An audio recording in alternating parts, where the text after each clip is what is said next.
Crypto currency ഈയൊരു വാക്ക് കേൾക്കുമ്പോൾ തന്നെ എന്തോരം സംശയങ്ങളാ മനസ്സിൽ വരുന്നതല്ലേ. ചിലരെ കോടീശ്വരന്മാരാക്കി, അതേസമയം ഒരുപാട് പേരുടെ കാശുപോയി. അപ്പം എന്താണ് ഈ ഡിജിറ്റൽ പണത്തിന്റെ യഥാർത്ഥ രഹസ്യം? ശരി, നമുക്ക് അതൊന്ന് ഒരുമിച്ച് കണ്ടുപിടിക്കാം. അതെ, ഈ ബിറ്റ് കോയിൻ, എഥീരിയം, ഡോജ് കോയിൻ ഇതൊക്കെ പത്രത്തിലും സോഷ്യൽ മീഡിയയിലൊക്കെ നമ്മൾ എന്നും കാണുന്ന പേരുകളാ. ചിലർ പറയും ഇതാണ് ഭാവിയുടെ പണമെന്ന്, വേറെ ചിലർ പറയും അയ്യോ അതൊരു തട്ടിപ്പാണെന്ന്. അപ്പൊ സത്യം പറഞ്ഞാ എന്താ ഇതിന്റെ സത്യാവസ്ഥ? നിങ്ങളുടെ മനസ്സിലുള്ള ഇതുപോലുള്ള ചോദ്യങ്ങൾക്കൊക്കെ ഒരു സിമ്പിൾ ഉത്തരം തരാനാണ് നമ്മളിന്ന് ശ്രമിക്കുന്നത്. അപ്പൊ നമുക്ക് തുടങ്ങിയാലോ? എന്താണ് യഥാർത്ഥത്തിൽ ഈ പറയുന്ന ക്രിപ്റ്റോ കറൻസി? ഓക്കെ, അപ്പൊ നമുക്ക് ഏറ്റവും ബേസിക് ആയിട്ടുള്ള കാര്യത്തിൽ നിന്ന് തന്നെ തുടങ്ങാം, അല്ലേ? ഈ ക്രിപ്റ്റോ കറൻസി എന്ന് പറഞ്ഞാല് ഒറ്റ വാക്കില് എന്താ സംഭവം? ശരിക്കും പറഞ്ഞാൽ അതിന്റെ പേരിൽ തന്നെ ഉണ്ട് കാര്യം. ക്രിപ്റ്റോ എന്ന് വെച്ചാൽ ഭയങ്കര സ്ട്രോങ് ആയിട്ടുള്ള കോഡുകൾ വെച്ച് സുരക്ഷിതമാക്കിയത്. അതായത് ആർക്കും അത്ര എളുപ്പത്തിലൊന്നും ഹാക്ക് ചെയ്യാൻ പറ്റാത്ത ഒരു ഡിജിറ്റൽ പണം. പിന്നെ നമ്മൾ ഈ കാണുന്ന കോയിനിന്റെ പടമൊക്കെയില്ലേ, അതൊന്നും ശരിക്കുള്ളതല്ലാട്ടോ. അതൊക്കെ വെറും സിംബിൾസ് മാത്രമാ. ഈ സംഭവം മുഴുവനായും ജീവിക്കുന്നത് കമ്പ്യൂട്ടർ ലോകത്താണ്. അപ്പൊ ഇതാണ് ക്രിപ്റ്റോയും നമ്മുടെ സാധാരണ പണവും തമ്മിലുള്ള ഏറ്റവും വലിയ വ്യത്യാസം. നോക്കൂ, നമ്മുടെ രൂപ, ഡോളർ ഇതൊക്കെ കൺട്രോൾ ചെയ്യുന്നതാരാ? ഗവൺമെന്റും ബാങ്കുകളും. പക്ഷേ ക്രിപ്റ്റോയുടെ കാര്യത്തിൽ അങ്ങനെയൊരു ബോസില്ല. ഒരു ബാങ്കും വേണ്ട, ഒരു ഗവൺമെന്റും വേണ്ട. ആളുകൾക്ക് നേരിട്ട് അങ്ങോട്ടും ഇങ്ങോട്ടും പണം കൈമാറാം. ഇടയില് വേറാരുമില്ല. അപ്പൊ സ്വാഭാവികമായും ഒരു ചോദ്യം വരും, എന്തിനാണിങ്ങനെ ഒരെണ്ണം ഉണ്ടാക്കിയത്? ശരിക്കും ഇതിന്റെ പിന്നിലൊരു കഥയുണ്ട്. 2008 ലോകത്ത് വലിയൊരു സാമ്പത്തിക പ്രതിസന്ധി വന്നില്ലേ? അന്ന് ഒരുപാട് ബാങ്കുകളൊക്കെ തകർന്നു, സാധാരണക്കാരുടെ പൈസയെല്ലാം പോയി.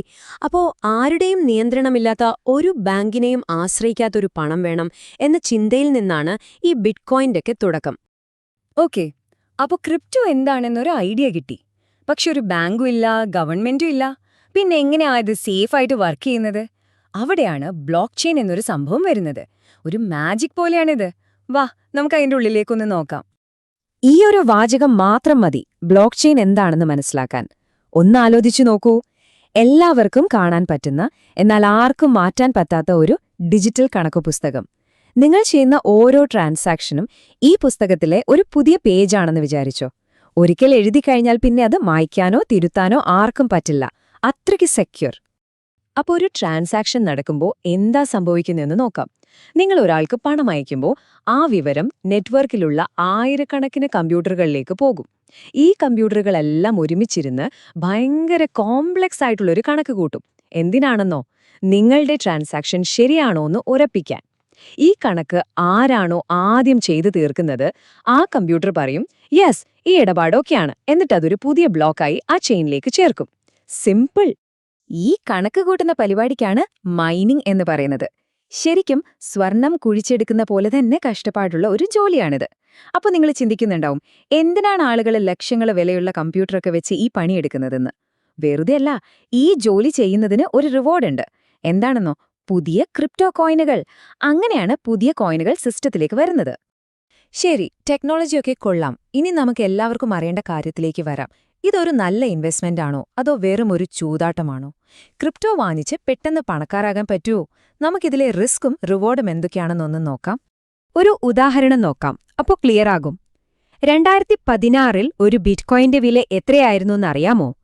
ഏകദേശം $500, അതായത് ഒരു 35,000 രൂപ. ഈ സംഖ്യ ഒന്ന് ഓർത്തുവെച്ചോളൂ. എന്നാൽ വെറും 8 വർഷം കഴിഞ്ഞ് 2024 അതേ ഒരു ബിറ്റ്കോയിന്റെ വില എവിടെ എത്തിയെന്നറിയോ? $70,000, അതായത് 58 ലക്ഷം രൂപയ്ക്ക് മുകളിൽ. ഒന്ന് ആലോചിച്ചു നോക്കൂ, എന്തൊരു വളർച്ചയാണത് അല്ലേ?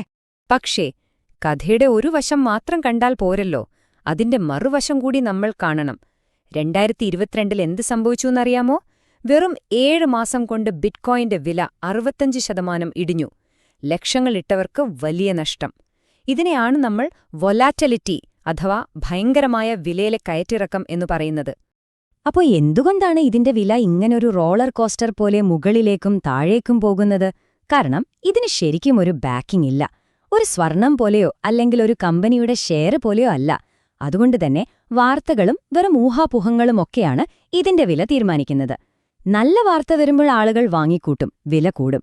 എന്തെങ്കിലും പേടിപ്പിക്കുന്ന വാർത്ത വന്നാൽ എല്ലാവരും കൂടി വിൽക്കും, വില കൂപ്പുകുത്തും. ഇതാണ് ഈ വലിയ ചാഞ്ചാട്ടങ്ങളുടെ പ്രധാന കാരണം. ഓക്കെ, അപ്പോൾ നമ്മളിപ്പോ ഇതിന്റെ നല്ല വശങ്ങളും കണ്ടു, ചീത്ത വശങ്ങളും കണ്ടു. ഇനി നമുക്ക് ഇതെല്ലാം കൂടി ഒന്ന് ഒരുമിച്ച് വെച്ച് നോക്കാം, അല്ലേ? ഗുണങ്ങളും ദോഷങ്ങളും എന്തൊക്കെയാണെന്ന് കൃത്യമായിട്ടൊന്ന് കാണാം. നോക്കൂ, ഒരു സൈഡിൽ നോക്കിയാൽ ആരുടെയും കൺട്രോളില്ല, ലോകത്ത് എവിടെ വേണമെങ്കിലും ഉപയോഗിക്കാം, ഫീസ് കുറവാണ്, പിന്നെ വലിയ ലാഭം കിട്ടാനുള്ള ഒരു സാധ്യതയുണ്ട്. ഇതൊക്കെയാണ് ഇതിന്റെ പ്ലസ് പോയിന്റ്സ്. പക്ഷെ മറുവശത്തെന്താ? വില എപ്പോൾ വേണമെങ്കിലും താഴെ പോകാം, കുറേ നിയമവിരുദ്ധ കാര്യങ്ങൾക്കിത് ഉപയോഗിക്കുന്നുണ്ട്, ഇഷ്ടം പോലെ തട്ടിപ്പുകൾ നടക്കുന്നുണ്ട്, പിന്നെ ഗവൺമെന്റ് എന്ത് നിയമം കൊണ്ടുവരുമെന്ന കാര്യത്തിൽ ഒരു ഉറപ്പുമില്ല. ഇതൊക്കെ വലിയ റിസ്കുകളാണ്. അതുകൊണ്ട് ഇതിൽ നിന്ന് നമ്മൾ പഠിക്കേണ്ട ഏറ്റവും പ്രധാനപ്പെട്ട കാര്യം എന്താണെന്ന് വെച്ചാൽ ഇതാണ്: സോഷ്യൽ മീഡിയയിൽ കണ്ടോ, അല്ലെങ്കിൽ കൂട്ടുകാർ പറഞ്ഞത് കേട്ടോ, ചാടിക്കേറി ഇതിൽ പൈസ ഇടരുത്. ആദ്യം ഇതിനെക്കുറിച്ച് സ്വന്തമായിട്ട് പഠിക്കുക. ഈ ടെക്നോളജി എന്താണെന്നും ഇതിലെ റിസ്കുകൾ എന്തൊക്കെയാണെന്നും ശരിക്കും മനസ്സിലാക്കുക. അത് വളരെ പ്രധാനപ്പെട്ട കാര്യമാണ്. എന്തായാലും ഈ കഥ ഇവിടെ തീരുന്നില്ല. ഇതിന്റെ അടുത്ത ഭാഗം എന്തായിരിക്കുമെന്ന് നമുക്ക് കാത്തിരുന്ന് കാണാം. ഈ വിഷയത്തെപ്പറ്റി ഇത്രയും നേരം കേട്ടിരുന്നതിന് ഒരുപാട് നന്ദി.